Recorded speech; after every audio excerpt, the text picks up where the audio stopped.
Hi friends वाइश recipe channel की स्वागतम।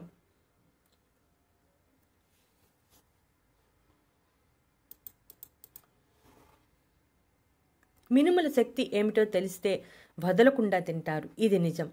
Fabaceae కుటుంబానికి చెందిన మినుములు నవధాన్యాలలో ఒకటి.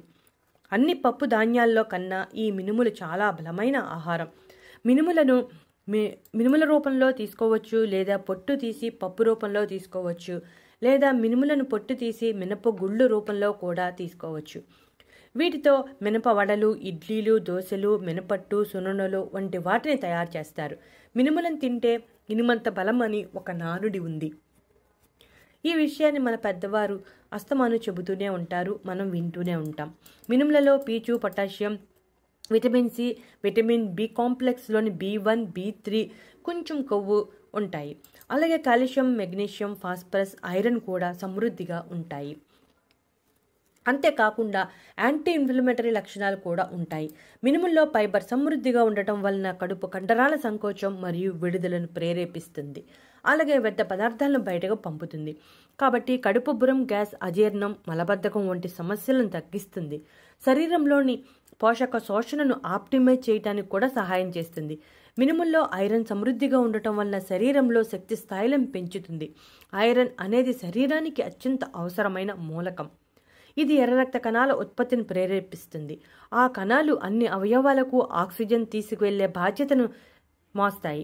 శరీరంలో అవయవాలు అధిక స్థాయిలో ఆక్సిజన్ పొందినప్పుడు శరీరంలోని శక్తి స్థాయిలు పెరుగుతాయి.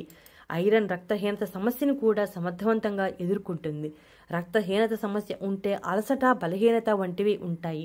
అలాగే ఏ పని చేయలేక నిస్సత్తువుగా ఉంటుంది. మినుముల్లో మెగ్నీషియం, ఐరన్, పొటాషియం, ఫాస్ఫరస్ మరియు కాల్షియం వంటి ముఖ్యమైన ఖనిజాలు సమృద్ధిగా ఉంటాయి. ఇవన్నీ ఎముకల ఖనిజ సాంద్రతను ప్రభావితం చేయటంలో కీలకమైన పాత్రను పోషిస్తాయి. వయసు పెరిగే కొద్దీ వచ్చే ఆస్టియోఫ్లోరోసిస్ మరియు ఎముకల బలహీనత వంటి పరిస్థితులను కూడా రాకుండా చేయటంలో మినుములు సహాయం చేస్తాయి.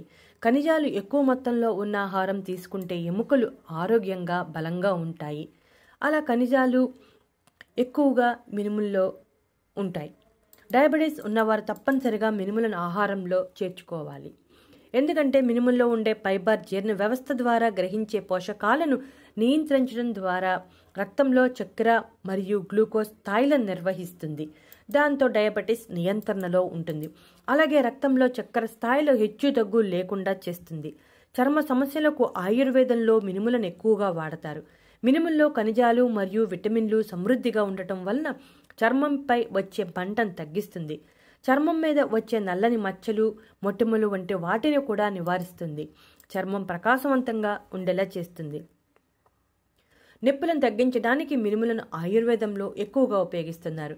కీళ్ల నొప్పులు ఉన్న ప్రదేశంలో మినుముల పేస్ట్ రాసి 2 నిమిషాల పాటు సున్నితంగా మసాజ్ చేసి అరగంట అయ్యాక శుభ్రం చేసుకుంటే మంచి ఉపశమనం కలుగుతుంది. మినుముల్లో ఫైబర్, మెగ్నీషియం, పొటాషియం సమృద్ధిగా ఉండటం వలన గుండె ఆరోగ్యంగా ఉండటానికి సహాయం చేస్తుంది. కొలెస్ట్రాల్ను తగ్గిస్తుంది. పొటాషియం ధమనులు మరియు సిరలలో ఉద్రిక్తతను తగ్గిస్తుంది. రక్తపోటు నియంత్రణలో ఉండేలా చేస్తుంది. మెగ్నీషియం రక్త ప్రసరణను ఉత్తేజితపరుస్తుంది. అన్ని అవయవాలకు ఎక్కువ ఆక్సిజన్ సరఫరా జరిగేలా చేస్తుంది. దాంతో గుండెకు ఎటువంటి సమస్యలు లేకుండా ఆరోగ్యంగా ఉంటుంది. శరీరంలో హానికరమైన టాక్సిన్స్, యూరిక్ యాసిడ్, అదనపు నీరు, అదనపు కొవ్వు, మూత్రపిండాల్లో నిల్వ చేసిన కాల్షియం ఇలా అన్నింటినీ బయటికి పంపటానికి మినుముల్లో ఉన్న లక్షణాలు చాలా బాగా సహాయం చేస్తాయి. ఈ విధంగా సహాయపడటం వల్ల కిడ్నీలో రాళ్లు ఏర్పడకుండా నిరోధించవచ్చు. మినుముల్లో తేలికపాటి యాంటీసెప్టిక్ లక్షణాలు ఉండటం వలన గాయాలు త్వరగా నయం చేయటంలో సహాయం చేస్తుంది. ఇప్పటి వరకు మినుముల్లో ఉన్న ఆరోగ్య ప్రయోజనాల గురించి తెలుసుకున్నాం కదా. ఇప్పుడు మినుములు ఎక్కువగా తీసుకోవడం వల్ల కలిగే సైడ్ ఎఫెక్ట్స్ గురించి కూడా ఒక్కసారి తెలుసుకుందాం. మినుములు ఎక్కువగా తీసుకుంటే రక్తంలో యూరిక్ ఆమ్ల శాతం పెరుగుతుంది.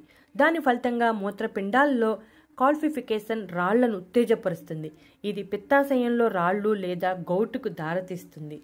కాబట్టి ఏదైనా మనం లిమిట్గా తీసుకుంటే వాటిలో ఉన్న అన్ని రకాల ఆరోగ్య ప్రయోజనాలను పొందవచ్చు. కాబట్టి మీరు కూడా మినుములను తగిన మోతాదులో తీసుకుని ఇప్పుడు చెప్పిన అన్ని రకాల ఆరోగ్య ప్రయోజనాలని పొందండి. మనం రెగ్యులర్గా ప్రతిరోజు మినుములను వాడుతూనే ఉంటాం. ఎందుకంటే వారంలో 2-3 సార్లైనా ఇడ్లీ వేసుకుంటాం లేదా దోశలు వేసుకుంటాం. దోశలు వేసుకున్న, ఇడ్లీ వేసుకున్న మినపప్పును వాడాల్సిందే కదా. ఇటువంటి ఇంట్రెస్టింగ్ టాపిక్స్ కోసం మా ఛానల్ సబ్స్క్రైబ్ చేయడం మర్చిపోకండి.